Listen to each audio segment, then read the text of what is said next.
Please give a warm welcome to my girl, Miss Angie Stone. No More Rain by Angie Stone. It took me 20 years to get here. Went from working with the Mary J. Bliges, the D'Angelos, was very influential in Mariah Carey's discovery. And still, I feel like I'm at the back of the bus. She's an industry plant. It's common. One song gave you a Grammy, but you got people like Angie Stone that been around since I was 10 years old being a rapper, never got one. Hey. How's that possible? When you don't have the support of your peers, people overlook you because you're being overlooked. We love Bruno Mars. This is not about Bruno Mars for us. Yeah. You can't just take people's stuff and walk with it. It ain't no lie. It ain't no lie. The way I feel. Well, good then. I'll come back to you, because see, I'm not finna do this with you. You cannot talk to us like we are children. Why are you talking at me like that? Listen. You don't listen either. But Diamond, I'm your mother, and what does that mean? You tell me. Universal music, you're gonna have to give up my coins to make sure they pay me for the legacy of my life, for my children and my grandchildren. They're gonna have to give me my money. I don't know what they might do to keep from paying me all the money they owe me. Grammy-nominated singer-songwriter Angie Stone has died in a car accident in Montgomery County. Angie Stone, a singer, songwriter, rapper, and actress whose expertise was instrumental in helping push the careers of artists like Mariah Carey, Erykah Badu, Mary J. Blige, D'Angelo, Lyfe Jennings, and countless others, was always contributing, even when the world was stone cold in return and didn't always give her credit. She was faced with endless trials and tribulations and managed to overcome many of them, only to perish in a tragic accident while still awaiting her just dues. You're watching Justified by Jury, and today we will be covering the grand rise and unfortunate demise of Angie B. Stone. If there are any other artists you'd like to see covered on this channel, please leave your suggestions in the comments below. Let's get started. Born Angela Laverne Brown on December 18th, 1961 in Columbia, South Carolina, she was brought up as an only child who expressed her creativity in the many sports she played and in the many singing choirs she joined. Her mother worked as a nurse, and her father held down various jobs in construction and as a cab driver, but he was also part of a local gospel singing group, and Angie would watch the group rehearse and perfect their harmonization at her house. Her father would also take her to see performances by gospel artists, like the Singing Angels and the Gospel Keynotes. Angie would then incorporate the singing styles into her own singing whenever she performed in the choir at her local First Nazareth Baptist Church, and over time, as she perfected her craft well into her teens, she had become a standout soloist who had the singing down to a T, but had also become skilled at combining rhythm and poetry, as rapping was becoming the hip new trend in the late 70s, when the beginning stages of hip-hop started to make its way onto the music scene, with hits like King Tim III by the Fatback Band and Rapper's Delight by the Sugarhill Gang. Now, hip-hop culture is widely considered to have originated in the North, most notably the Bronx, and just about all of its up-and-coming artists were male. But Angie, who had all the confidence in the world, was a trailblazer who could easily take what the men do and incorporate her own improved style into the art. And before too long, Angie and two of her close friends, Blondie and Cheryl, formed an all-female singing and rapping trio called The Sequence, as everything about them, from the first letters of each member's name to the months each member was born, were all in sequence. The girls were also on a cheerleading squad together, so they'd incorporate the cadences from some of their cheers into their rhymes. They gained popularity in the local Columbia scene, at parties and at the roller rinks. Oh yeah, they was groovy with it. But their big break was just over the horizon. In late 1979, rap group the Sugarhill Gang, whose debut single, Rapper's Delight, was dominating the airwaves as the first rap song to achieve mainstream success on the pop charts, had came down to Columbia for the first show of their tour. Determined to get in the group's presence and make a good first impression, Angie and her group members showed up to the event, where they caught the attention of the Sugarhill Gang's road manager. He introduced them to Sylvia Robinson, a singer in her own right. She and her husband were the owners of the label, Sugarhill Records, and after an on-the-spot audition, Sequence won Sylvia over instantly.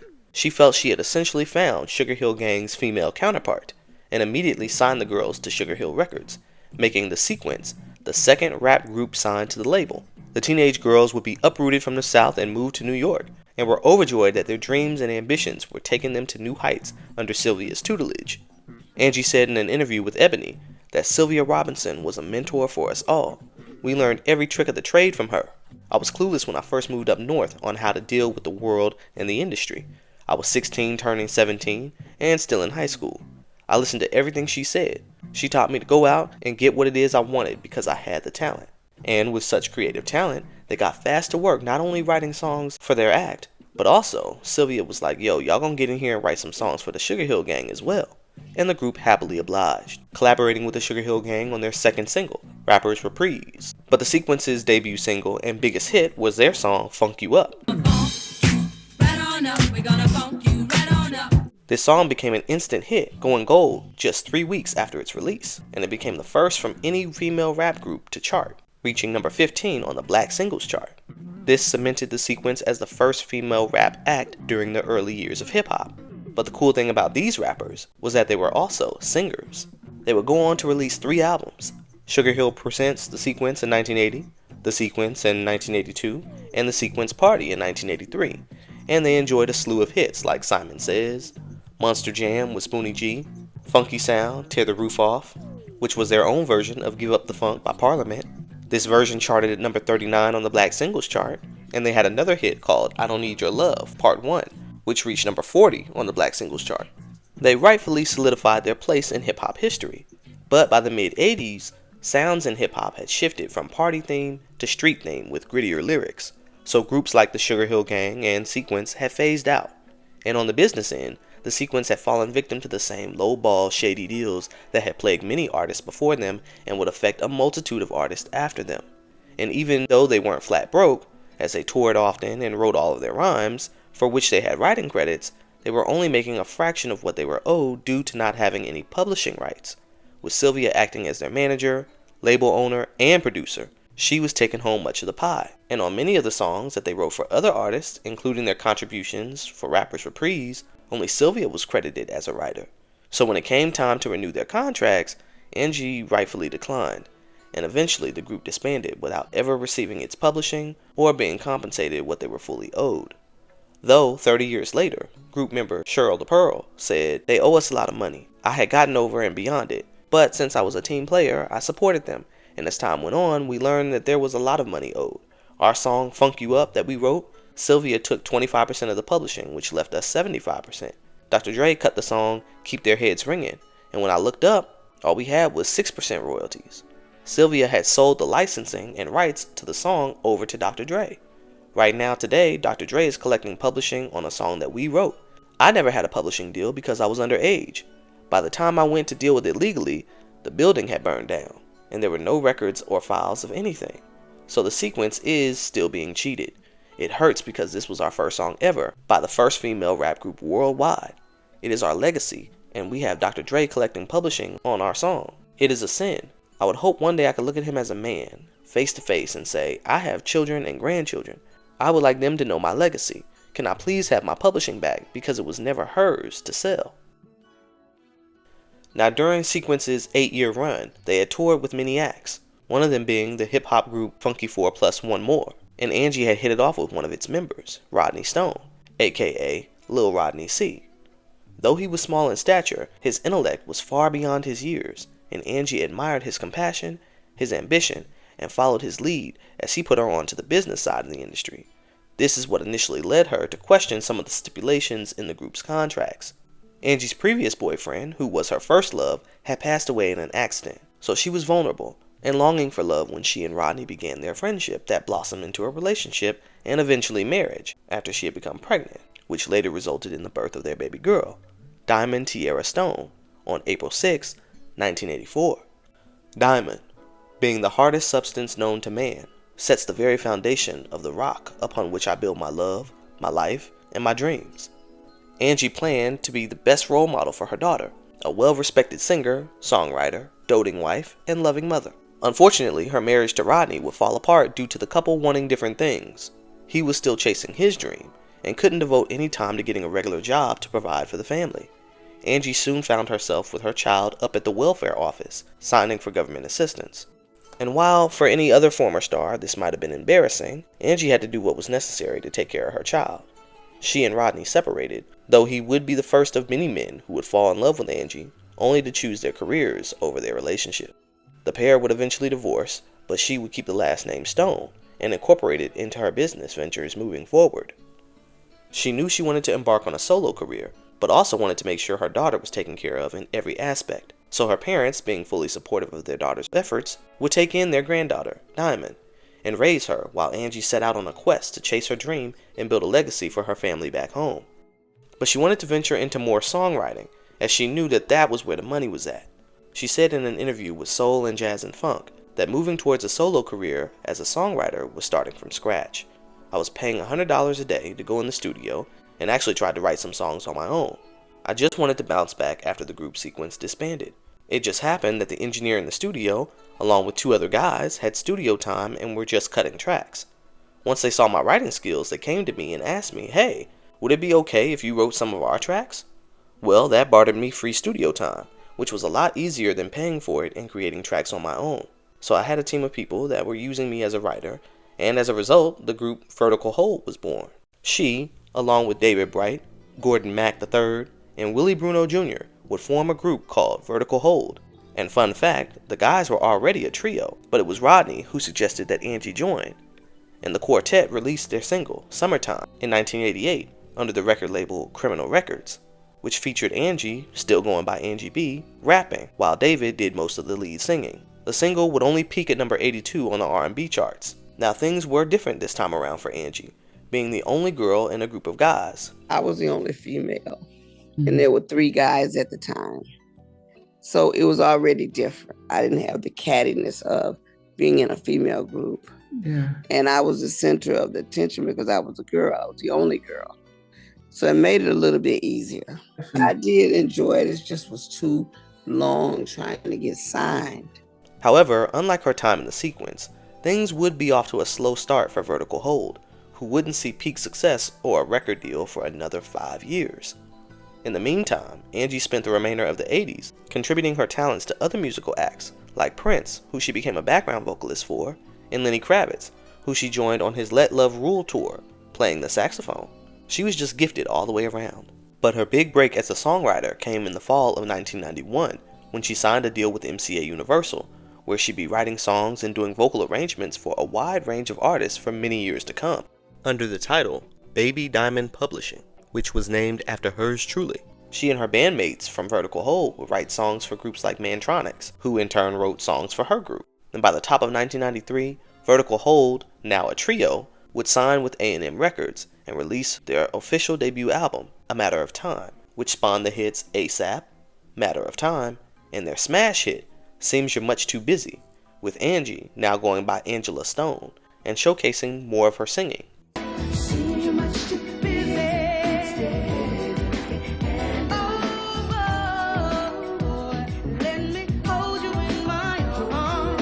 It was revealed on Angie's Unsung documentary that she and one of her group members, David Bright, were in an unsteady romantic relationship where he was prioritizing the music over their love. Sound familiar? Well, she had channeled her feelings toward him in the song's lyrics, which many of the song's listeners could relate to, and the song would reach the top 10 on the R&B charts and scored a pretty big following internationally, where their group was often compared to Loose Ends, another popular R&B trio who came before them. They would release a second album in 1995 called Head First, which spawned the single Love Today, a moderate hit.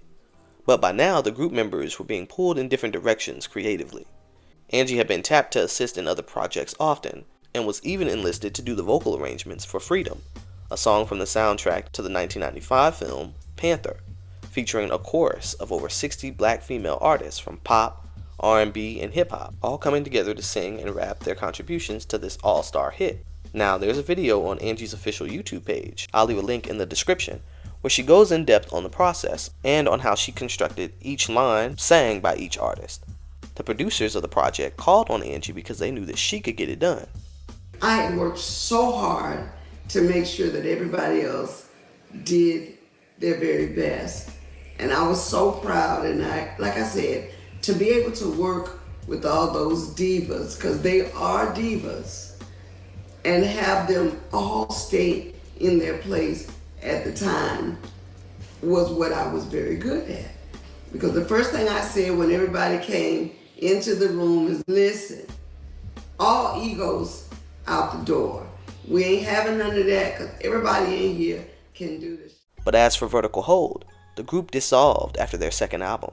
And according to member David Bright, who posted on the group's official Facebook page, the label was to blame for the group's demise. He wrote, "Once we were signed by a label, the vision that got us the deal was pushed aside, and individuals who didn't know what they were doing took over our careers. There's nothing worse than sitting in the passenger seat while the driver learns how to drive. This is exactly what happened to our careers. We were told where to stand, what to sing, what to wear, whom we should work with, and the beautiful music we wanted to offer the world was watered down to a flawed concept. And in spite of this, we invested ourselves in making the best out of a bad situation. The day we were released from the label felt as if a huge load was taken off our necks, in that we were no longer slaves tied to a contract, and at the same time we were sore and disappointed by how the industry actually works. But we were left with one incontrovertible truth. Throughout it all, we remained true to ourselves. We never allowed them, the label, to crush who we were as artists." But long before any of this had transpired, Angie was pouring much of her passion creatively and romantically into developing a new up-and-coming artist, D'Angelo. D'Angelo wasn't focused at the time. My thing was, hey, let's get this project done by any means necessary. Angie was there. Angie look out for him, and help, make sure he's in the studio, what have you. She helped to push D'Angelo to finish that record. She was the cheerleader in chief because she had had more experience than he had had in the studio at that time. She would be called to write and help develop his craft as an artist. And as they bonded and created beautiful music together, music that would result in the masterpiece of his debut album called Brown Sugar, they fell in love. Angie poured into his image as well, braiding his hair for the album cover, and when it dropped, it blew up.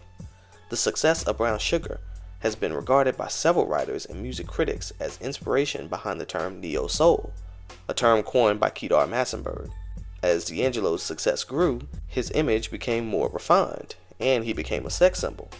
Meanwhile, Angie, who was 13 years older than him, was now pregnant with his child, which wasn't a good look for his image. In an interview with CQ, she recalled going to an event honoring D'Angelo in 1996. She was 3 months pregnant with their son. They headed to the event together in a limo, but as they neared the venue where he was going to perform, it suddenly pulled over, and he was asked to get into another car, where he would be escorted by Vivica Fox, because they wanted a trophy girl on his arm. Angie had to walk in behind them, looking like an unimportant person, and essentially that's how she was being treated. She felt like D'Angelo had got the big head, and was feeling himself a bit too much. But it was the birth of their son the following year that would reignite their love, giving birth on February 28th, 1997, to Michael D'Angelo Archer II. Michael, the Archangel, the Warrior, the Protector, and Savior. They were a happy little family, but this happiness would be short-lived. As D'Angelo's profile continued to rise, Angie's looks became more and more a source of contention. You see, she had health battles with chronic high blood pressure, which was hereditary, and sarcoidosis, which she was exposed to at a hospital after an accidental chemical spill. So not long after she had her son, she would be diagnosed with type 2 diabetes, and at one point was placed on prednisone, a steroid medication that caused her significant weight gain, right as D'Angelo was reaching the peak of his prime. So everyone around him was trying to break them up. Because of her being older and bigger, they felt that she was holding him back. Never mind the fact that it was her contributions that helped propel his career in the right direction in the first place. I feel like family and friends had their hand in making sure that this union did not prosper. I was a little older than him. She too old for him. She does. I wasn't old when I was trying to help him get through the studio work. I wasn't old when I was trying to get them albums finished. I wasn't old when I was writing them hits with him. I wasn't none of that. It was only after he had arrived. It's like, okay, let's get rid of her. She's dead weight now. The nail in the coffin came when D'Angelo had his second child a year or so later with another woman. It marked the beginning of the end for their relationship, which has never fully recovered. Things may have went south with her relationship, but things were about to take off in her career. Throughout the 90s, she worked alongside Lenny Kravitz and his cousin, Gary DeVoe. They had teamed up on production for Lenny's 1993 hit, Heaven Help, for which Angie laid background vocals, And in 1996, after her time in Vertical Hold, she became a featured vocalist for Gary, who had formed a group for himself called DEVOX.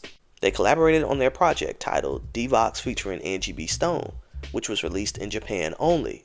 But the overseas market took to the project very well, specifically on a song taken from her sessions with D'Angelo called Every Day. And you can hear every bit of the brown sugar sound that they had created together on this one particular track. It caught the attention of label heads over at Arista Records' UK division. So they made a call to the group wanting to sign DEVOX as a whole with Angie. But Angie ain't want to be in no more groups, alright? She had already poured into more than her fair share of different artists and projects, and she was ready for her moment. But they didn't want DEVOX without Angie. She said that not choosing to accept the deal offended a lot of people on DEVOX's team. But after all, I was only paid a couple $100s to feature as a vocalist. That didn't mean that I was going to commit to a group called DEVOX. It was a very sticky situation, but Arista came to me and said, "We're interested in just working with you. Is there any way we can make that happen?" I said, "Absolutely." However, it caused a split between DEVOX and me, but I was only originally hired as a featured vocalist and not as a group member. And with that, she officially signed her first solo deal with the United Kingdom's division of Arista Records in early 1997, and her song Every Day will go on to be featured on the soundtrack to the comedy flick Money Talks, and subsequently charted at number 11 on the UK hip hop and R&B chart. But hold up now, because of that publishing deal she signed with MCA all those years ago, she was still writing and producing for many other artists in R&B. One of these artists that she was producing for was Mary J. Blige. Angie and D'Angelo had worked on some songs on Mary's upcoming Share My World album, so MCA, having access to Angie's vocal stems and instrumentations, would give Mary a few of Angie's tracks, allegedly unbeknownst to Angie. And so Mary had recorded her own version of Every Day, with Angie's backing vocals still on the track, and it would be released as a B-side to her smash hit single Everything on the German editions and the UK CD2 editions of its release. Now, they still credited Angie and D'Angelo as writers, but they said, "We gonna put it out and y'all gonna be alright." Still, Angie's demos would catch the ear of Arista's A&R manager, Peter Edge, who brought them to the attention of Arista's label head, Clive Davis, who was impressed by her voice and deep emotional connection to traditional soul music. And when he found out she was American, he was like, whoa, what are you doing over in the UK's division of our label? And she was like, "Hey, I'm just trying to get in where I fit in." But solo, though. He was like, "I need you here with me, up front where the money and the resources are. Bring your American behind on over to the American division." And he signed her right away. And due to all the credits she had under her belt, he gave her full creative control for a debut solo album, which she titled Black Diamond, in honor of her daughter.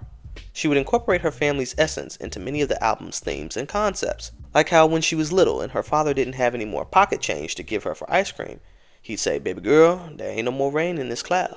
She found a creative way to put a positive spin on the saying, and it became the title of the album's lead single, "No More Rain in This Cloud." Hope you don't live to regret it. So you say you're in your prime, baby, don't waste your time. Remember my love, it's only a thin line. Has come, my sunshine, and no more cry out, more rain in the Sampling Gladys Knight and the Pips' Neither One of Us Wants to Be the First to Say Goodbye, this beautiful song and its uplifting nature were largely inspired by the birth of her son, who she says saved her from a state of depression. The lyrics, "My sunshine has come, and I'm all cried out, and there's no more rain in this cloud," resonated with so many people, and the single shot straight to number 1 on the US Adult R&B Songs chart. Billboard magazine noted that the song largely focuses on the emotions associated with the end of a relationship, and that Angie sounds like a long-lived vet in her approach to this track about cleansing one's soul as the reign of life is at last done, with thoughts of rebirth close at heart. There's a new voice in town. Angie is destined for abundant rewards. One listen and the truth will ring clearly. This song would also earn Angie a nomination for Best New Artist at the Soul Train Music Awards. And on September 28th, 1999, after 20 years in the game, Angie would release her first solo album, Black Diamond, and it went gold in 3 countries within a few months. And it's a testament to her drive, her talents, and her perseverance, as it's never too late, y'all. The album's sound was described by critics as a beautiful blend of classic soul influences with contemporary R&B production, and won for the now emerging subgenre of neo soul. 2 of the tracks from her project with Devox would also be included on this album, and both served as its follow-up singles, Life Story, being released overseas and becoming a moderate hit on various international charts, and Every Day, getting an official release in the States, this time with its own music video. It managed to reach number 21 on the US R&B Adult Songs chart, and people really loved this song. I mean, 3 release versions in 3 years, the R&B world could not get enough of that neo-soul sound. A few of my personal favorites from this album was a song called Visions that talks about an ex wanting you back after you moved on. The production value on that track is just stellar, and it should have been a single, along with the soul bounce jam called Bone to Pick With You. Now on this one, the lyrics themselves are a bit confrontational, but the song has a nice jazzy vibe to it. I envision a backyard barbecue and all you want to do is groove and sip on your drink while your lady is complaining in your ear about shit you need to work on. But it was that outro, Black Diamonds and Blue Pearls, man. This one spoke to the more negative aspects of the black experience, with lyrics that read, "We're set up for judging color. For the darker shade of skin, set us up to never win. Stifling one another, slamming doors, pushing and shoving each other. Black diamonds and blue pearls, small grits of sand made by the hand that bruised the world. Black diamonds and blue pearls, molded of clay, taught just to pray and to be proud of your black diamonds and blue pearls." And when I tell you that outro stayed on repeat, y'all. And the standard editions of this album ended with Angie's version of Lenny Kravitz's hit Heaven Help. But Black Diamond itself would get many special edition re-releases over the years that came with several unreleased songs from her studio sessions, along with a myriad of remixes for the hit singles. My favorite being the Mike City remix of Every Day, which combined the song's lyrics with the instrumental to Sade's Sweet Taboo, which I wouldn't have thought to put them two together, but hey, it worked really well. I almost prefer it to the original.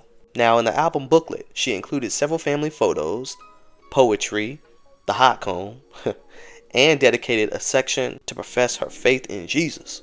She also went in depth about the correlation between God and music, the 7-note scale being compared to God's number of completion, equating the 3 divisions of melody, harmony, and rhythm to the Holy Trinity, and even broke down the spiritual effect that music has on the mind, body, and soul, and shaped all of this info into a stone, and included scriptures throughout the artwork. She got real deep on this project, saying, "For all the love and all the glory, these are the elements of my story. A woman's life, all the ups and downs, the trials and tribulations, and the joys. With all the passion of the stories told, I give you Black Diamond, soul to soul to soul." The Soul Train Lady of Soul award goes to No More Rain by Angie Stone.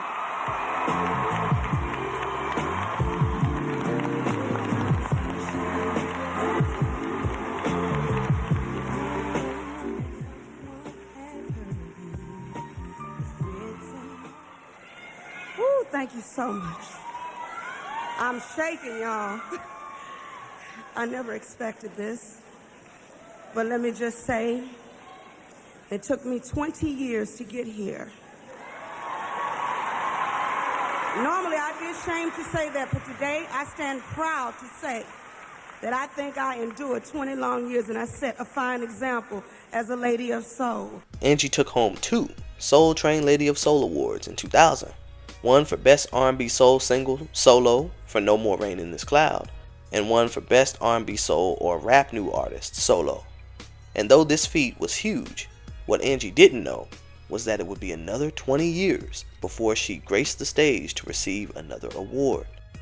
As for her musical peers, seeing Angie, someone they knew from being in the background, finally get some solo shine of her own was long overdue, and they embraced her with open arms and respected her for her many years of dedication. She even became good friends with the legendary Betty Wright, who was one of her musical inspirations. But when it came time for her to do interviews, Clive had just one rule for her. One of the things that Clive Davis and Peter Edge wanted to do was say, okay, look, we don't want to date you. I'm like, I'm still young. What are you talking about?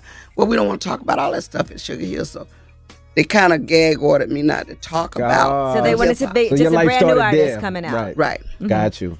And because I'm a singer now and they want to focus on that, and I'm like, I don't have a telescope into the future, not knowing what it was going to be, how it was going to be. All I know is I'm in this game for survival. Gotcha. I couldn't talk about it in interviews. It's not that I didn't want to. I never heard of anything like that they put a gag order. I didn't even know. Well, I'm using that word gag, but Right. when your boss tells you it was a gag order. Right.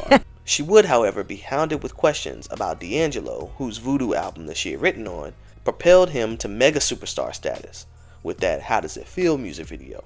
He was everywhere. Tonight? Tonight, yes. I want to see D'Angelo perform. Girl, I'm with you because you know he fine. He's fun. He's hot. Meanwhile, Angie would go on to record the theme song for a new UPN sitcom called Girlfriends, which ended up being a classic series for the culture. So much so that Angie later appeared on one of the episodes. She also did her own rendition of Simply Red's Holding Back the Years that appeared on the Love and Basketball soundtrack, as well as the song Making Me Feel for the Dr. Dolittle 2 soundtrack. She had also appeared as a guest vocalist on various albums by different artists around this time.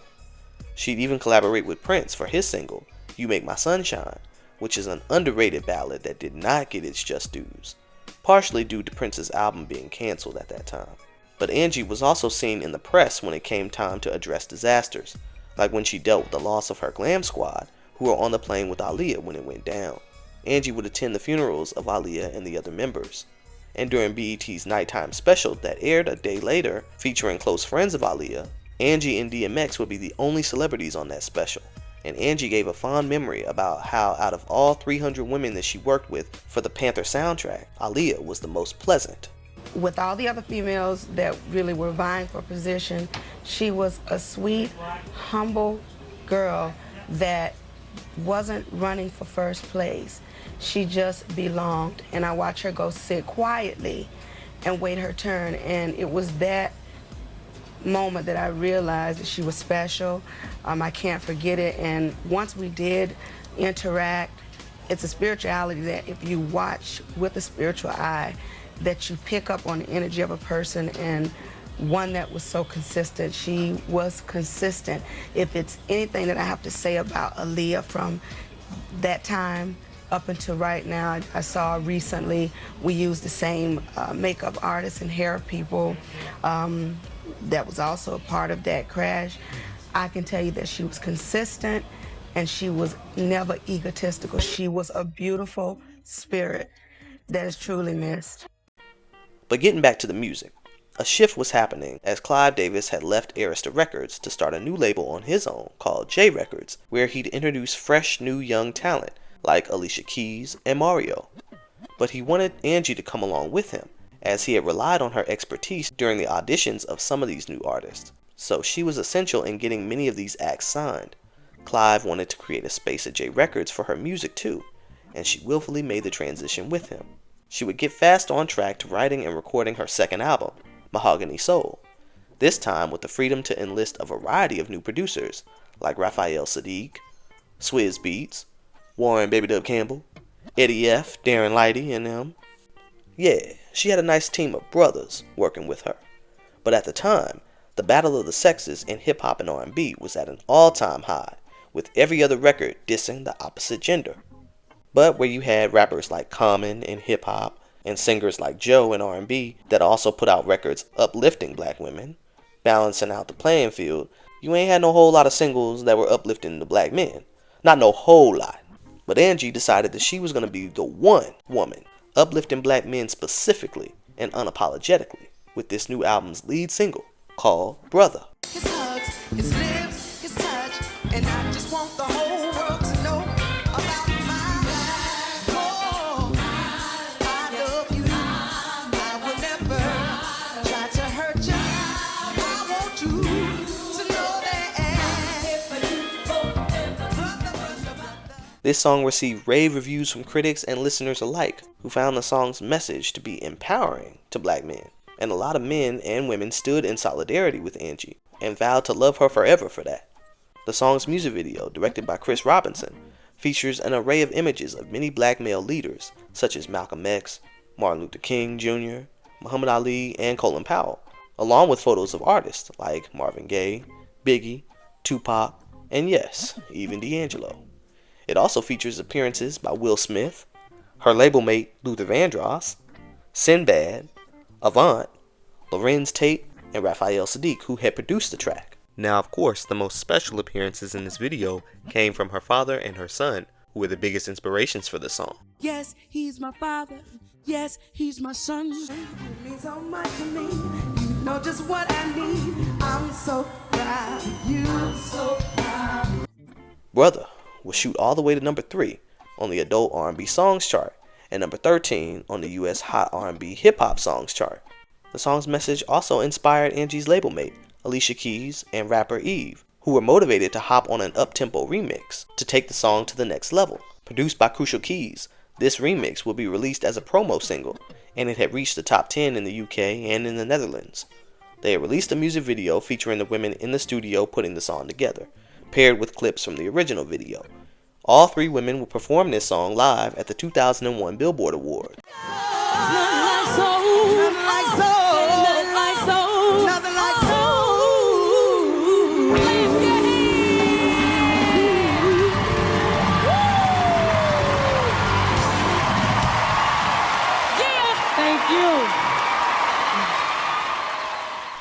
Clive loved the remix so much that he rushed to get it added to the album's track list, and the addition was so last minute that the song wasn't even listed on the artwork for the first shipments of the album. But it was the album's next single, Wish I Didn't Miss You, that was originally the last song recorded for the album. That was my last song, and I did not like it. You hold on. You did not like it. No, the saying is, if she don't like it, it's a hit. I think I was just anxious to get my record out. And when Clive said, Angie, we have another record. We've got to put this record on it. And when I heard it, I said, ah. I listened to Mahogany Soul.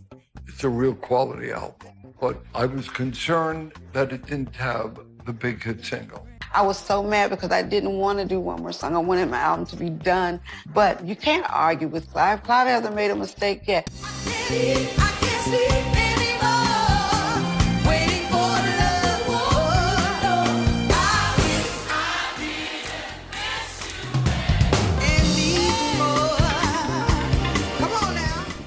Sampling OJ's hit Backstabbers, this hit would generate the biggest buzz for Angie, shooting all the way to number 1 on the US dance charts and the Australian club chart, and number 2 on the Adult R&B Songs chart, earning universal acclaim, where her vocal performance was praised as the album's standout track by various publications. AllMusic noted that the album's true gem is the smoldering, gorgeous, aching Wish I Didn't Miss You, which pulls forward in an unstoppable beat and features a stellar, yearning performance from Miss Stone.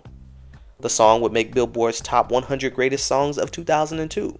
Mahogany Soul itself, released in the fall of 2001 and being certified gold a short time later, would be considered Angie Stone's magnum opus. And I agree, as it's my favorite Angie Stone album, and we finna get into my favorite cuts.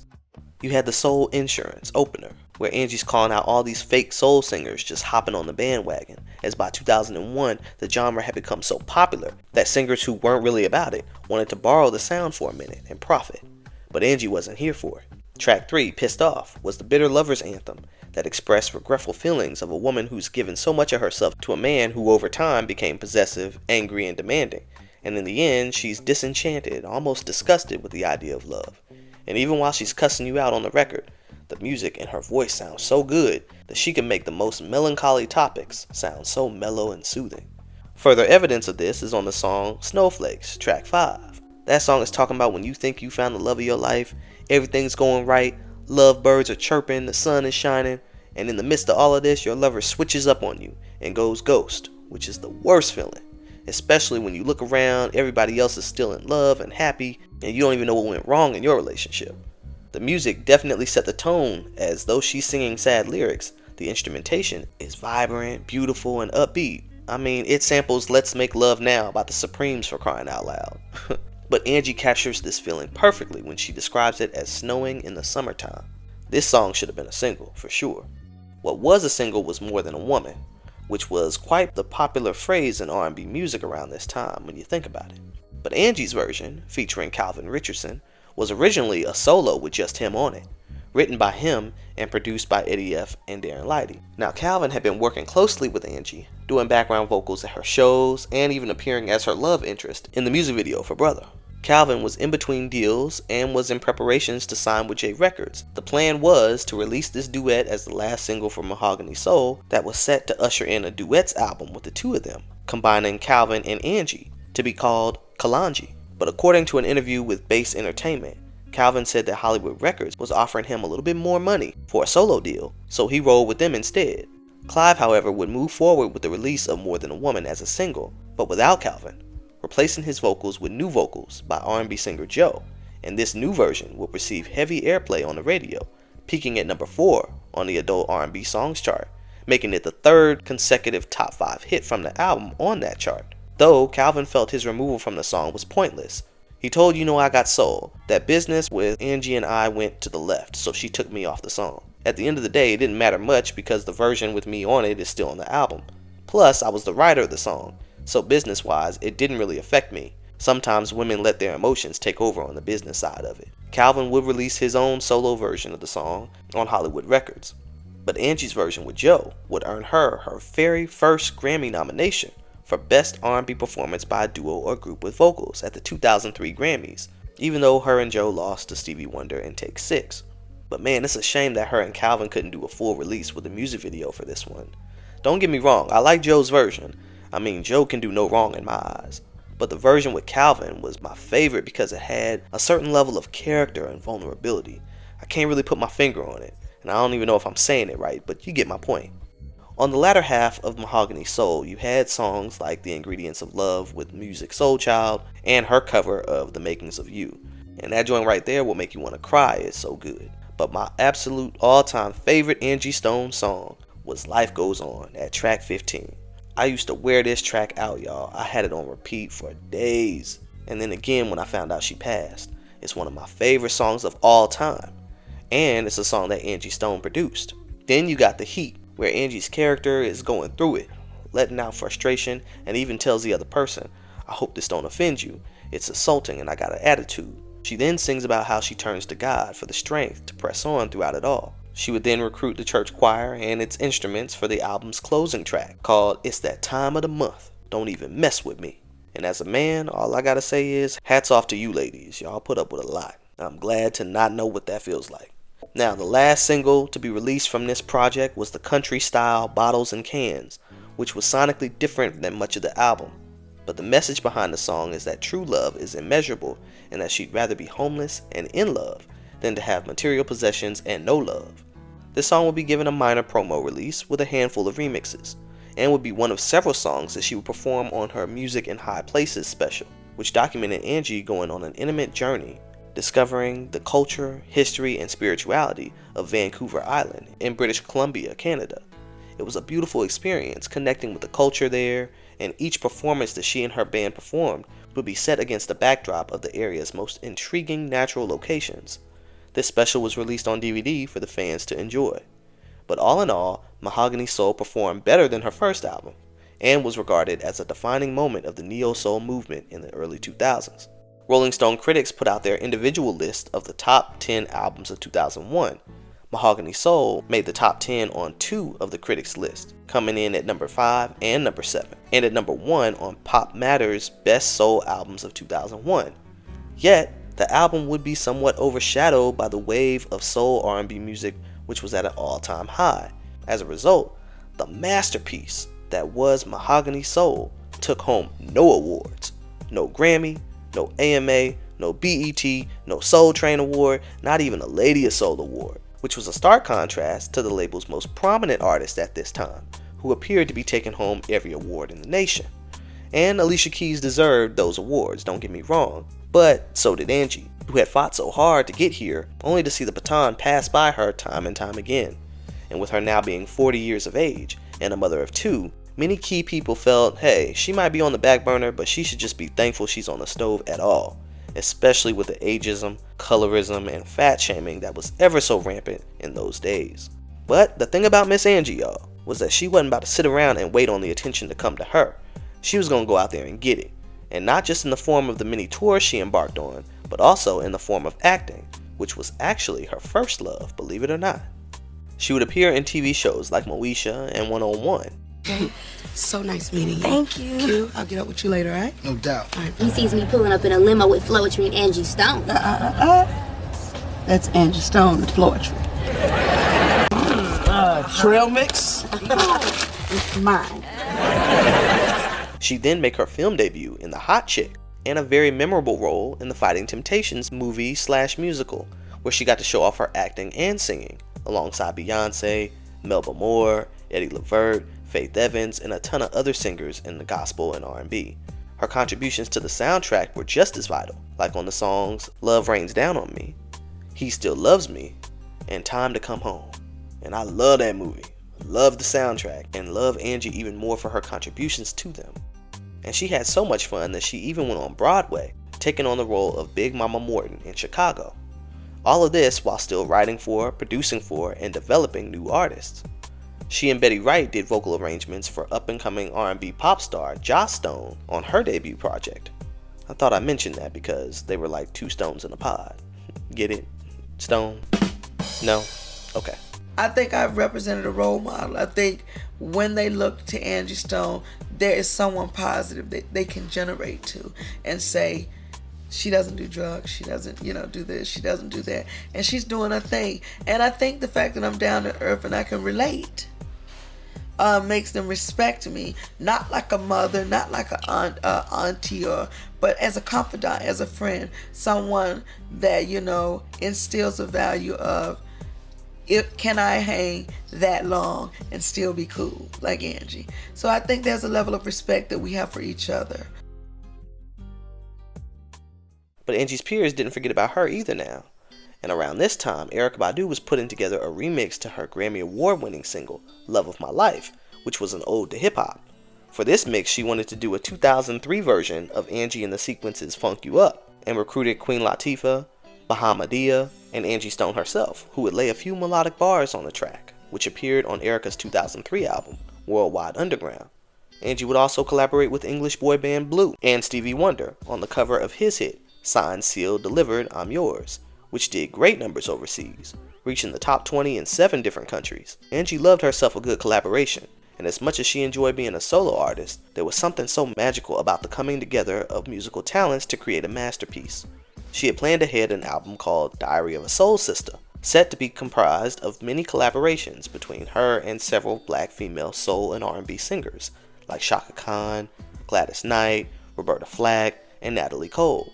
But in the beginning stages of putting this album together, Clive approached Angie and was like, nah, we're not doing that, because Alicia Keys is literally about to drop her sophomore project, titled The Diary of Alicia Keys, so you can't call your album The Diary of anything, at least not right now. So she scrapped the concept and instead came up with Stone Love, which she wanted to be a happy, upbeat departure from the more serious and mid-paced to slow-paced sounds of her previous albums, recruiting new producers like Jazzy Faye and Missy Elliott. Kicking this project off with the lead single, I Wanna Thank Ya, featuring Snoop Dogg, was a summertime jam that was beloved by the fans and the critics. The song shot to number 1 on the Dance Club Songs chart and number 22 on the Adult R&B Songs chart. The music video for the song features Idris Elba in one of his very first appearances before he became mainstream. And like clockwork, he took a liking to Angie, and the pair became good friends.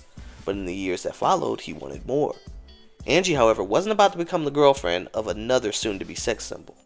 He was smitten with me, I think, because I wasn't pushing up on him like that. I just couldn't do it. And so I had heard many stories where he had told people, I know he'd been looking for me, told people he was really digging me, and I won't give him the time of the day. But I wanted to keep my friend, and in order to do that, I knew I couldn't cross lines because I really valued the friendship. I had already had a high-profile relationship with D, and so I really didn't want another one. And I just didn't want to be hated by the world anymore. So I'm like, nah, I'm good.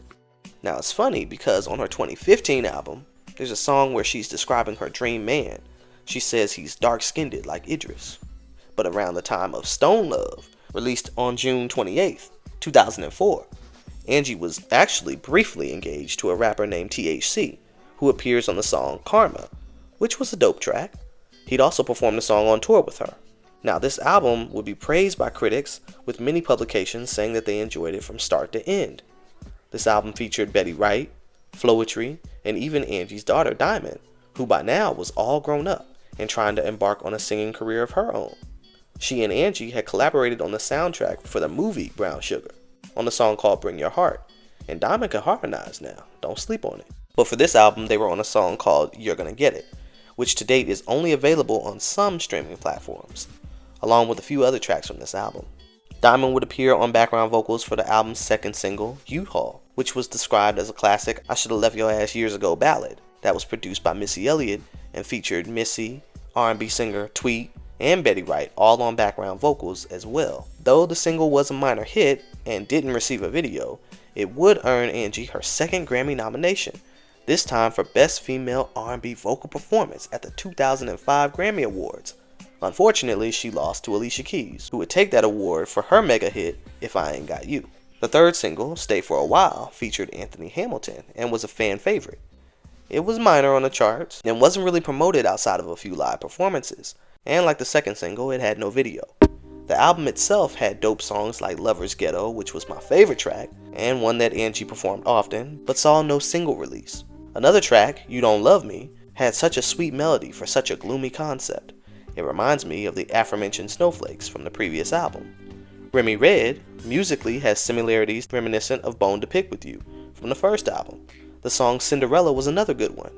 I mean, even the album's interlude sounded good. But for whatever reason, the label dropped the ball on promoting the project any further, and when it was all said and done, the album only took home an Edison Award in the Netherlands.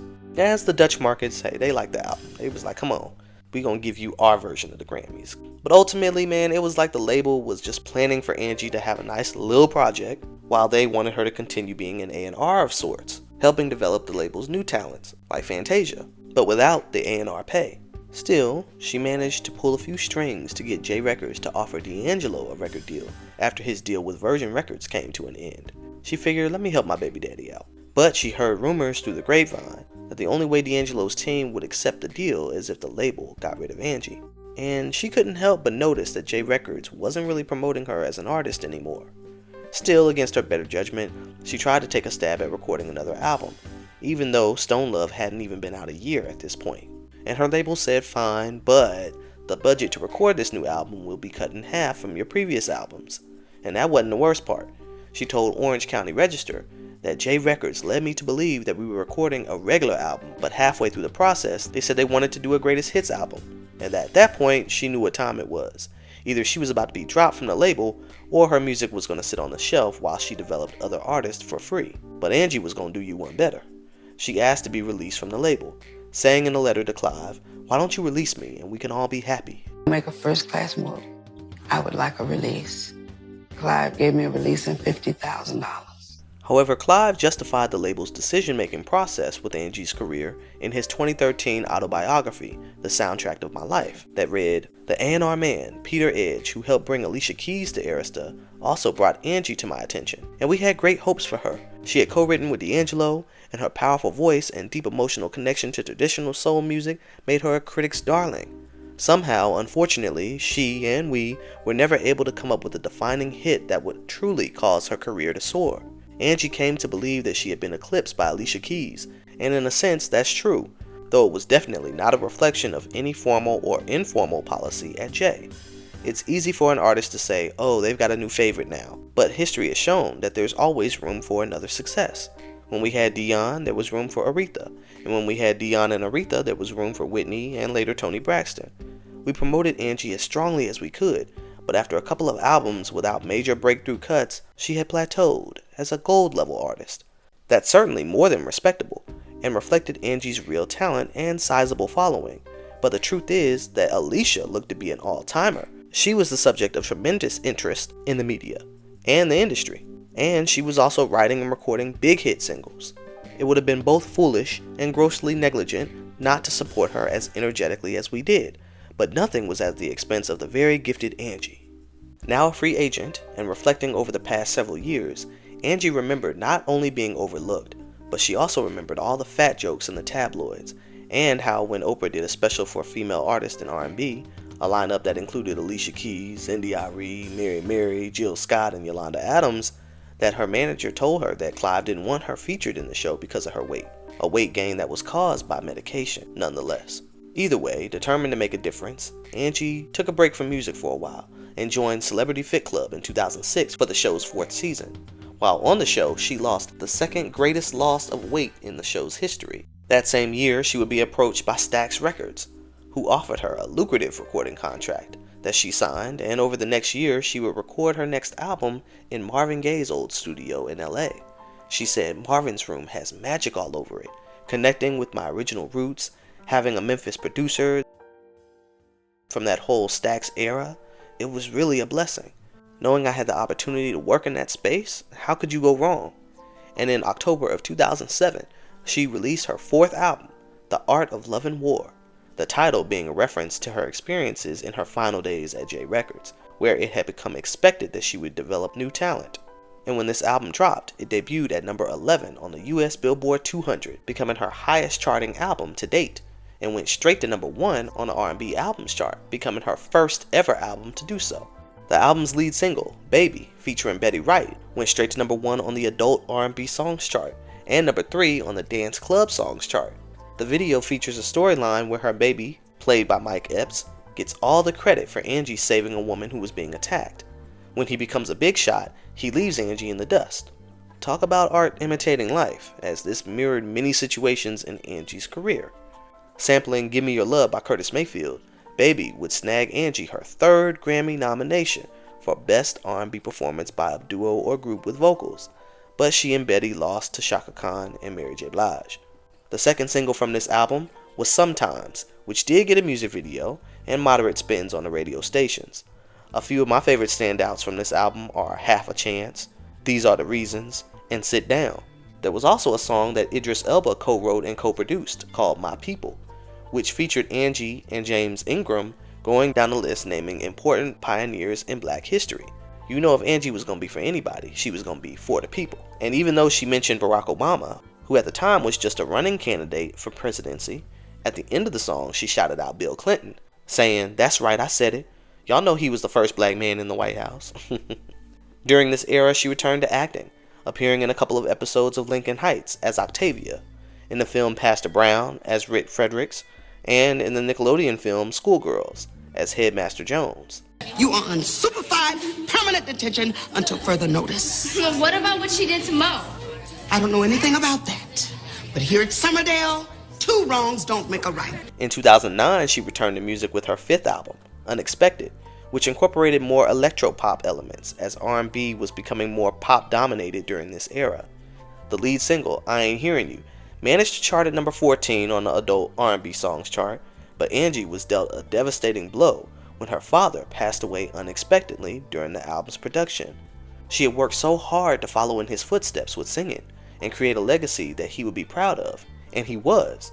But in the midst of achieving everything, the finality of not having him here anymore was something that she wasn't prepared to deal with, and she would end up not promoting the project much at all after its release. Though his death did inspire the song Think Sometimes, where Angie sang, "Funny how the ones who used to make you laugh slipped away so fast, now they're in your past. Tomorrow never promised, so best prepare. Never know when your creator is gonna call you there. 'Cause every day you got breath to pray. Ought to thank the Lord that he made a way for you to wake up this morning and watch the sun come up. Best believe somebody didn't have your luck. Don't take for granted that it can't be you. You still got the whole day to get through. If you make it count, your blessing then, get up tomorrow and do it all again. 'Cause life can make you think sometimes." Unexpected is a project that I had to walk away from because of the passing of my dad. My dad was my voice of reason. He was my friend, he was fair, and he wasn't judgmental. He loved me for me. He didn't care about anything else. I just miss my dad. Moving into the 2010s, Angie returned to theater, appearing in the stage production of Loving Him Is Killing Me and starring opposite Brian McKnight in Love Lies. She founded the Angie Stone Agency, which was a glam squad that worked with the BET roster on shows like The Game. Angie herself would make multiple appearances in shows and films, as well as release 2 more albums, Rich Girl in 2012 and Dream in 2015. But Angie's biggest moments for much of this decade unfortunately revolved around reality TV drama and family drama headlines. Initially, she recorded a theme song for a new show set to revolve around her, and also wanted to co-produce a reality series full of famous female R&B singers coming together for a good cause. Her ideas, however, were shot down, and instead R&B Divas was created, which she wanted no parts of after seeing the drama that unfolded between cast members during the pilot. But after the first season wrapped, TV One had approached her and asked if she'd come over to R&B Divas ATL to become a mediator of sorts, to straighten these women out, since she was highly revered. And so she did for seasons 2 and 3. And while she was well respected, coming in there like your Sunday school teacher, trying to get everybody on the straight and narrow, even pouring holy oil on everybody, after a while even she too started to butt heads with the other cast members, as it's practically inevitable in that environment. And viewers were shown the human side of Miss Angie, and they had their opinions. You see, oftentimes what you envision about an artist based on their music and interviews doesn't always match up with their day-to-day real-life personality. Angie was old school and very as a matter of fact when she spoke. Even when she was wrong, she was still going to get her point across. But not everybody was raised to respect elders off of principle alone, and them ladies would go toe-to-toe with her, with many viewers siding with Angie and just as many siding against her. She didn't like how she was portrayed on the show, nor did she agree with it having very little resolve. She was like, these producers don't really want to solve anything or show black women coming together. They just want drama and ratings. And Angie had even walked off the show's reunion. But the tarnishing of her reputation wasn't over just yet. Stifling one another, slamming doors, pushing and shoving each other. On March 10th, 2015, Angie would get into a heated confrontation with her daughter, Diamond, who is now a mother of 2 herself. The argument was over the kids being disrespectful and the house being in disarray, and things would turn physical when, according to Angie, her daughter Diamond punched her in the face. And according to Diamond, Angie then picked up a metal stand and hit Diamond in the face, knocking out 2 of her front teeth. Cops were called and Angie would be charged with aggravated assault. The headlines were plastered everywhere, and this, paired with her recent reality TV drama, greatly hurt her public image. For damage control, she went on a few shows to explain her side, and to express that she didn't actually knock her daughter's teeth out. If she bit down on a rotten, brittle tooth, you're not gonna fight me in my house. You're not gonna fight me, period. I am your mother, and that's how that goes. Ultimately, there needed to be some type of healing between her and Diamond, who resented Angie for being gone all those years, and for not being more instrumental in pushing Diamond as a singer when she was trying to get her foot in the industry. They would appear on the Steve Harvey Show and on the TD Jakes Show to hash it out and make up. Being angry is not winning what you want from her. And if she dies and you don't get it, your pain is gonna be worse. I need for you to understand that I have feelings too. And it hurts just as much when they stepped on and overlooked, like they don't matter or they don't exist. Maybe I'm trying to fix it by giving you things because I don't know how to reach you. But I need you because you have to carry on in place of me. Come on, let it out. You're intelligent. You're everything that I couldn't be. You went to college. I didn't. I gave up all of that. And I worked my butt off for 35 years just so you could take over, because I need you to help me now. I'm tired. I want you to be able to say, you know what? I got you, Mama. You done did enough.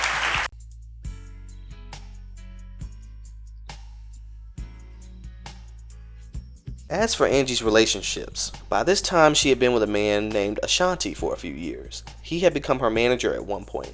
Long story short, he was allegedly messing around with one of the people on R&B Divas production team. And according to Angie, he was still married, though she didn't know any of this. I think the reason why I wasn't pressuring him because he was coming out of a marriage, according to what he told me. When I met him at the airport, and he told me he had divorced his wife. Couldn't find out he was still married to the woman. After I was in it, oh God, for about 3 years. And then that changes it, because now I'm in it 3 years. I'm in love. I'm in love, and we're in a house together.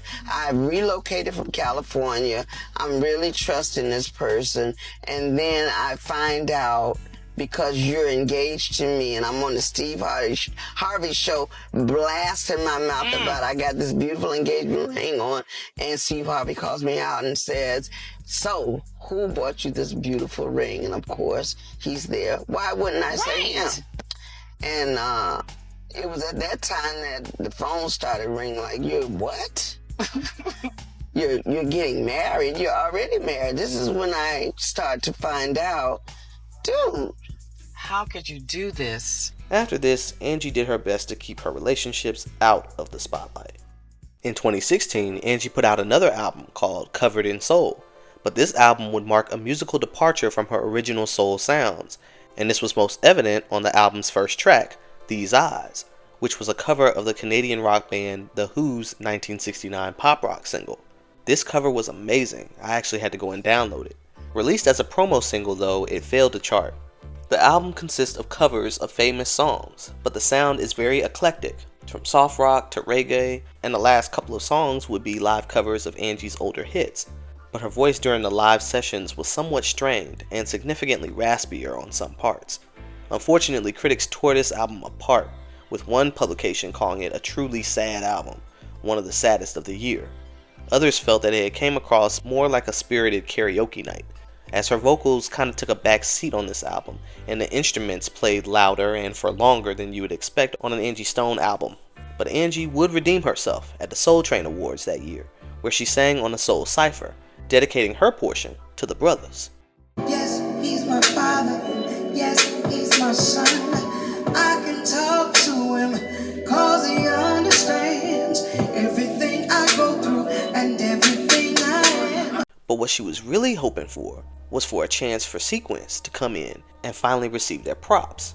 Now, VH1's 2016 Hip Hop Honors threw together an event celebrating the women in hip hop who were pioneers that paved the way for those that came behind them. Unfortunately, they made no mention of Sequence, and instead was honoring Salt and Peppa as the first female rap group to put women on. Angie, Blondie, and Cheryl felt undermined and disrespected and weren't about to take this situation sitting down. They waited until the day before the show to try to throw something together and bring us out there. When we got out there, they had all of the first female hip-hoppers walk down one red carpet, and they had a separate red carpet for us. That's when we walked in, the first thing that the young man asked us, how does it feel not to be included in this? Because they're trying to go with the younger audience. I said, but there would be no younger audience if you didn't have your OGs. We started it. So it really was a slap in the face. Then they sat us in the nosebleeds. I mean, I walked out. I was in tears because I'm like, how can you even feel good about this?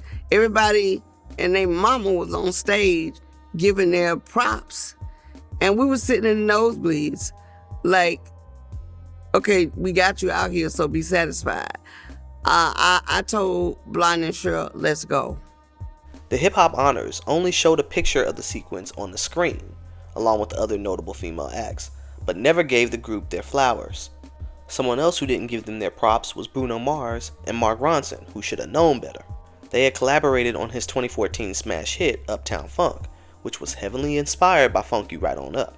In December 2017, the Sequence filed a federal copyright infringement claim against Bruno Mars, claiming that his song Uptown Funk makes use of their 1979 hit, but they needed the paperwork to prove that they were owners of the song. But this goes back to them never having the publishing, and the Sugarhill building that housed all the necessary files had burned to the ground back in 2002. Sylvia Robinson and her husband and most of the people who could have vouched for them had long since passed away, and none of the Sequence's peers from that era in music had been honoring them, and neither have these award shows, so there was no added pressure on the courts from the culture or the musical powers that be. And so nothing happened, and the Sequence had to once again go without. Though Angie personally felt that a big part of the reason that the Sequence were never shown love is because they were from the South, and old heads wanted to keep up the facade that the first successful years in hip-hop were all to be credited to the North only. She and her sequence group members would later record a track called Say What, where each member took turns going in on the powers that be, rapping alongside the instrumental of Donnell Jones' hit, You Know What's Up. This track also featured Angie's son, who was an artist himself, going by the name Swavo Twain. In 2019, Angie put out another album called Full Circle that got rave reviews from critics and performed as well as it could in R&B's digital era of the time. But Angie was tired this time around. Between touring, acting, trying to keep her health up as well, all the while being the breadwinner, it just took its toll on her, and she felt like she should have been able to retire years ago, saying, I have a family to feed. I have 2 kids and 2 grandkids. I have no husband. I have 1 parent that I take care of, so I can't quit because they all depend on me. Whereas I would like to settle down and have an easy life, it's almost impossible because so much of the weight is on me. I keep going because of my family. Angie had begun working alongside the producers of Real Husbands of Hollywood to produce a mini-series biopic on her life story. She spoke in depth about it in an interview with The Breakfast Club and was even eyeing Camille Winbush from The Bernie Mac Show to portray her. But by 2021, the concept had morphed into book form, and she was working with literary writers out of London to get it published. But due to scheduling conflicts, the project was put on hold, where it remains as of March 2025, though her rep insists that her life story does need to be told. Now on January 11th, 2021, Angie would take to Instagram with some heartbreaking news that her mother passed away from COVID. Writing, my beautiful mother has transitioned. I'm at a loss for words right now, but I will tell anyone, if you still have your mother, cherish her. They are truly your ride or die friends, confidants, and better half. I miss my mom already. She and my dad raised me to be a loving, compassionate young woman, to always think of others and to keep God in front of everything I do. It really hurts to lose your parent, and now I've lost both of mine. Having no siblings, one would think that I was lonely, but we had a lot of fun, the 3 of us. My parents were super funny. My mom was the last of 9 to transition. She often wondered why God left her and had taken all of her immediate family. Well, Mom, you have been reunited with them, and oh, what a time you must be having at this moment. I will rest well knowing that you are rejoicing. No more soap operas or the haves and have-nots. Thanks, at Tyler Perry, for keeping her entertained. She loved your shows. To everyone who's been praying, please be obedient. Wear your masks and gloves. She doesn't have to worry anymore. Mama, job well done. And when she reflected on her career at this point, Angie had been upset that she hadn't even been invited to attend shows like Essence Fest or Black Girls Rock, despite being a black girl who rocks. But she was about to get some honors that she had waited so long for, when she was honored as the soul music icon at the Black Music Honors in June of 2021. She'd be given the Queen's treatment while showing up to the red carpet with her Sequence band members, followed by a phenomenal tribute with performances from Selena Johnson, who performed Wish I Didn't Miss You Anymore, Avery Sunshine, who performed Brother, Chrisette Michele, who performed No More Rain in This Cloud, and Bahamadia, who performed the rap To Funk You Up.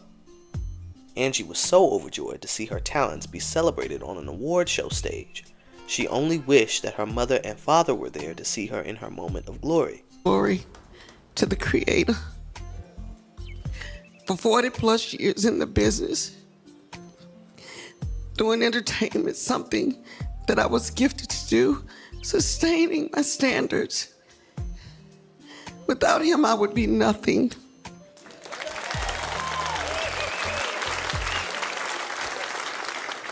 I want to dedicate this to my mom and my dad. My mom passed away in January, and her dream was to see me get recognized for all the hard work. So, Mom, I know you're in heaven working it out. You and Dad. The long-awaited honors didn't stop there, however. Angie would later be inducted into the Women's Songwriters Hall of Fame for all them records she penned for 45 years in the music game. You better recognize. She was also inducted as an honorary member of Zeta Phi Beta Sorority Incorporated, alongside Tatiana Ali and Leela James. But y'all, Angie had been ready to retire from touring, but couldn't due to financial obligations. So she put out another album, which featured her son on a song called Old Thing Back, and she dropped a few music videos that were cherished by diehard fans, but still largely ignored by the industry. which was the case for a lot of soul artists from her era. She stayed busy in her film appearances and stayed on the road, which took a tremendous toll on her health. Now, back in 2020, she had appeared on Dr. Sean talking about going vegan, living a healthier lifestyle, and apparently becoming free of diabetes. And the reality is, my mom has diabetes. My aunt died with diabetes. My cousins have diabetes. I am now diabetic free. I no longer have to take insulin, the pills, or anything. So when people say, why are you drinking that lemonade? I'm like, because I can. But in the final years of her life, as she was traveling so much, she would be in and out of the hospital battling numerous health-related complications. And according to her post on social media, there were a few times she almost didn't make it. For about 6 months, she had injured her leg, and so she was performing sitting down and not standing up. And after a video surfaced from Aromex Air that featured Angie in a wheelchair and with her hair wrapped, rumors started to swirl about the condition of her health and just how bad are things really. Shortly after this, there was a death hoax that was placed on her, saying that she had passed away from all of her health-related complications, and tons of condolences and tributes started pouring in, which greatly angered Angie. We do plan on filing a lawsuit. That's number one. With this horrible rumor that I've died, you have gone amok for a couple of weeks now. We thought you'd take it down, but you continuously ride the wave as if it's true. Amidst all of the online foolishness, Angie started up a YouTube channel called The Real Angie Stone, where she had a segment called Secrets Revealed. Here she spoke on career-defining moments she had, as well as never-before-heard stories on how different artists were marketed in her likeness without giving her her just dues. She also spoke of being blackballed from award shows, jealousy from family members, and the lack of a good relationship with her son's father. But in December of 2024, she took to her live to reveal that she was under a spiritual attack after a recent near-death experience caused by a bacterial blood infection due to the hospital staff's negligence in handling her. I didn't know what was happening. All I know is it was all of a sudden. And I began to praise God and call on his name because I knew biblically that if I was transitioning, I needed to be calling on Jesus. And I need to be calling him by his name. So I began to scream his name. When they brought me to is when they told me I was lucky to be alive because I was on the floor. And sorry. She also revealed the real reason why she's had to bust her behind working so hard all these years. I worked very hard to take care of my kids as a single mother, and I'm being transparent. My kids' fathers just were not doing what they're supposed to do, which is why I worked so hard, which is why I traveled so much, which is why I did shows, because at the end of the day, after 40-something years in the business, I'm like, well, why? Where are my royalties going? Because I'm not getting this. Come to find out, Universal Music has been receiving all my royalties, all my mechanicals. They've taken pretty much everything. They've stolen, I won't say stolen, but they have taken all the monies that were due to me. They have basically absorbed in that company. And even though there's several class action lawsuits, people that were working on my behalf never even registered the songs, all the songs that I've done. I'm only coming to find out they were not properly registered. I should have been able to retire 20 years ago with the money I've made, supposedly. But there are key people that have been driving the ships.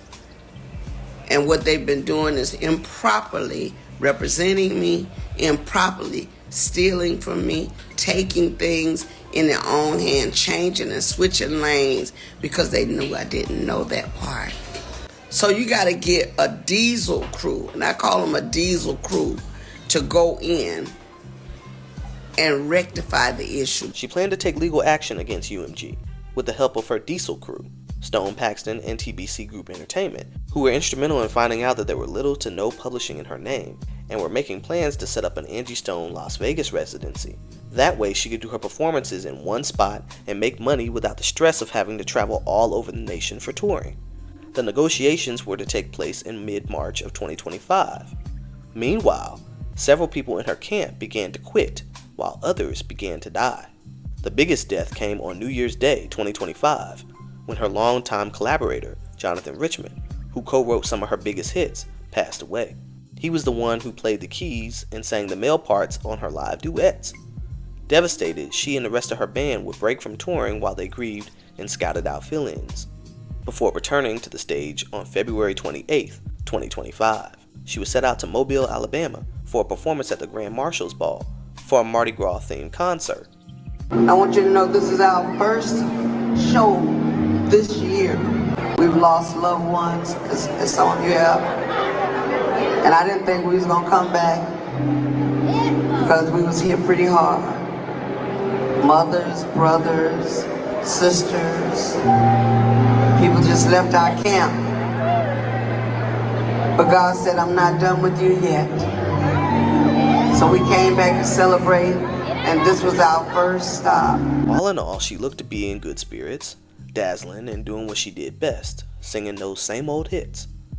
After having the audience sing the final harmonies of her hit, Wish I Didn't Miss You, she wrapped up the show just after midnight on March 1st, and a short time later, her and her band would hop in their Sprinter van to make the 14-hour drive from Mobile to Baltimore for a halftime performance at the CIAA men's basketball tournament. But just a few hours into the drive, around 4:25, the van that she was traveling in lost control and flipped 3 times before coming to a stop while overturned on the interstate.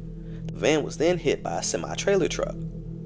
There were 10 people in the van, many who were greatly injured, but out of all 10, Angie would be the only fatality, losing her life at 63 years old.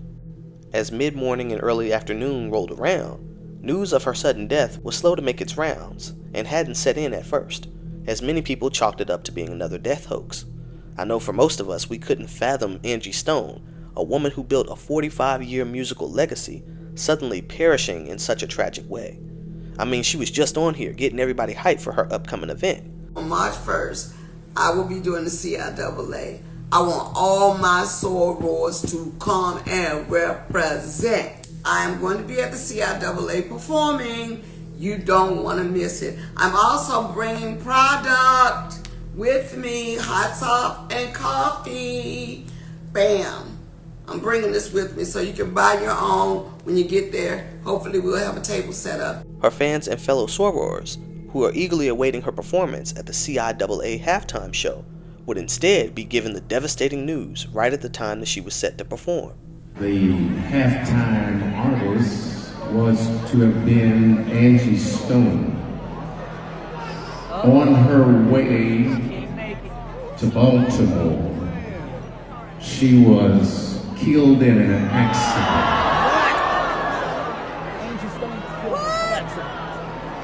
And so our hearts are broken. This is crushing news, and we want to keep her family and her fans in our thoughts and prayers. After a moment of silence, R&B singer Lloyd would give his tribute to Angie. Hello Baltimore, my name is Lloyd.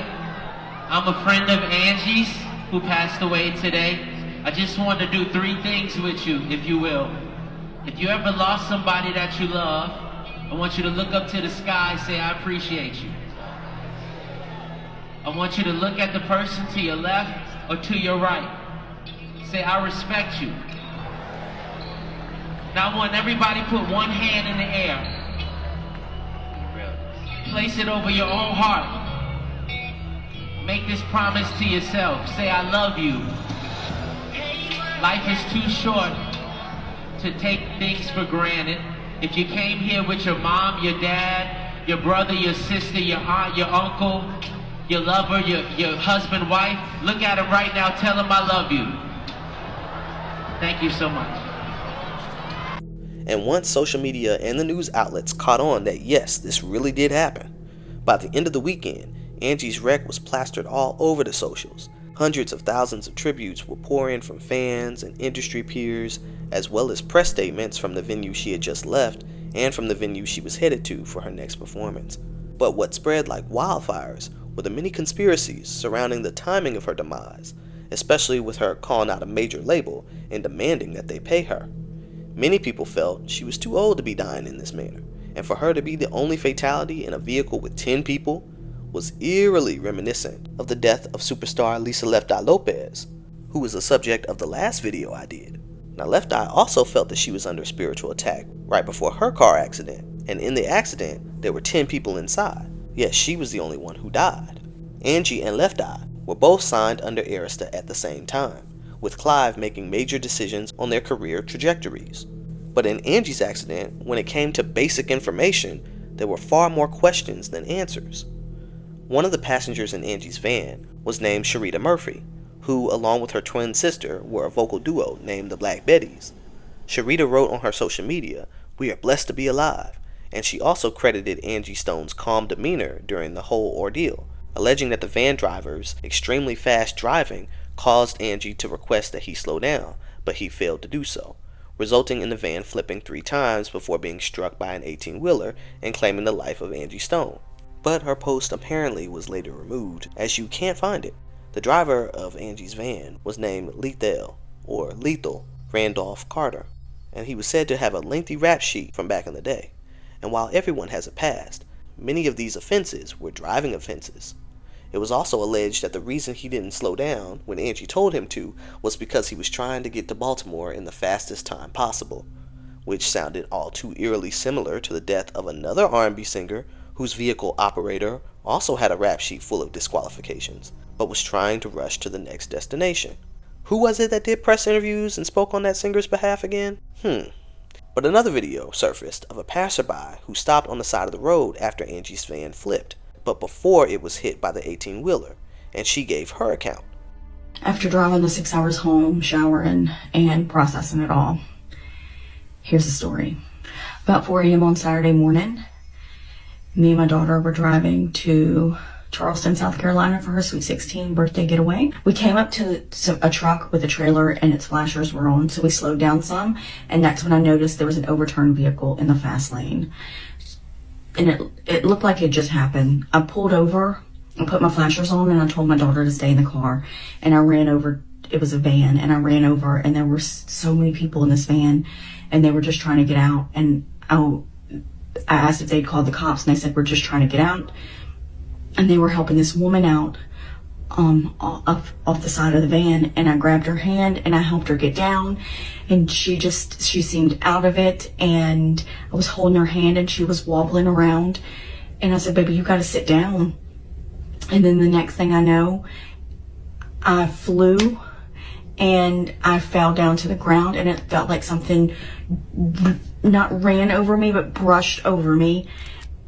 Like something just swiped over my body, and I got up and I could hear screaming, and I just focused in on one screaming, and it was my daughter, and all I could do was run across the highway and tell her to get back in the car. She had to move the car because if somebody else hit us, it could hit her. So she moved the car farther up the interstate, and I called 911, and they said they were on their way. And then all I could think to do was get to my daughter, and that's all I could do in that time. And when I was walking to my daughter, we're really running. The best that I can do, I was in so much pain. My chest felt like an elephant was sitting on it. My legs were so hurt and sore, and I looked up, and there was an 18-wheeler that had crossed the median into oncoming traffic, and I knew that's what hit me and ran over and brushed over me was the 18-wheeler.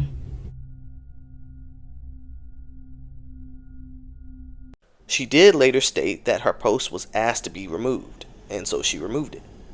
Now her story is garnering a lot of attention as people assume that the woman that she was helping out of the van was Angie, being that she stated that everyone in the van was trying to help this particular woman out. Now, assuming that this passerby was telling the truth, the running theory is that Angie was outside the van when the 18-wheeler struck her, and this of course added fuel to rumors that this was a setup.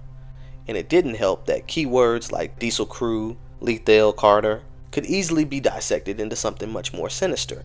And if you know anything about gematria, the fact that the driver of the van was 66 years of age and the driver of the truck was 33 years of age, well then you'd be very unsettled with that information. Now, I'm not quite sure if Angie was indeed the woman that the passerby was speaking about. It could have been any of the other female passengers that she was helping assist out of the van. But let's say that she wasn't. Let's say that Angie was still in the van when it was hit. It would still do very little to quell the rumors of a setup, because then the narrative would be like, okay, well, why did y'all leave her in the van so she could be hit by the semi? No wonder she was the only one that died. Now, the truck involved was for the company CRST. CRST's trucks are known to use outward-facing cameras, so footage from the morning of the crash will be very useful in determining what was going on at the moment of impact, and just what or who the truck actually hit. Although it's not likely that the public will ever see this footage, if for no other reason than out of respect for the family. But in all honesty, this could all very well be just an unfortunate accident that took place at an unfortunate time, as stranger things have happened. And her pre-existing medical conditions could have very well affected her body's ability to recover from impact the same way the others were able to.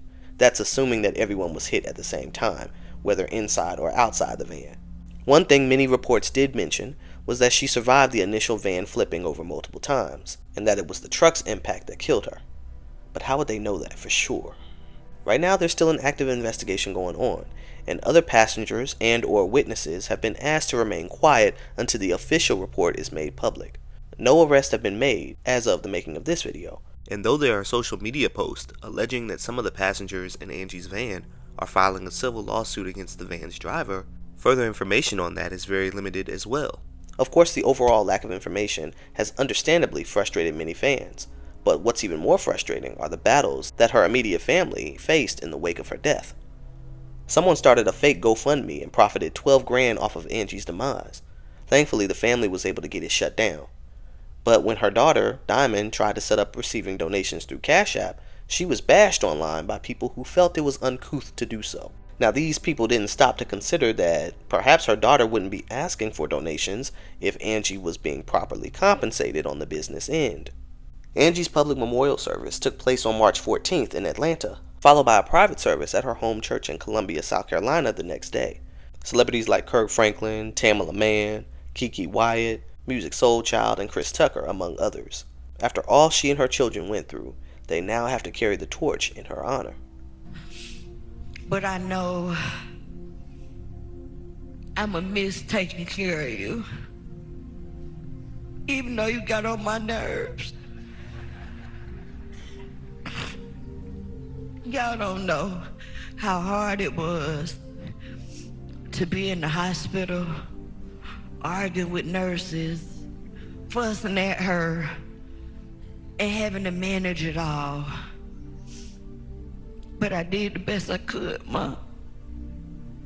I did the best I could. Y'all ain't gonna believe this. I'ma miss arguing with her, 'cause she could argue real good.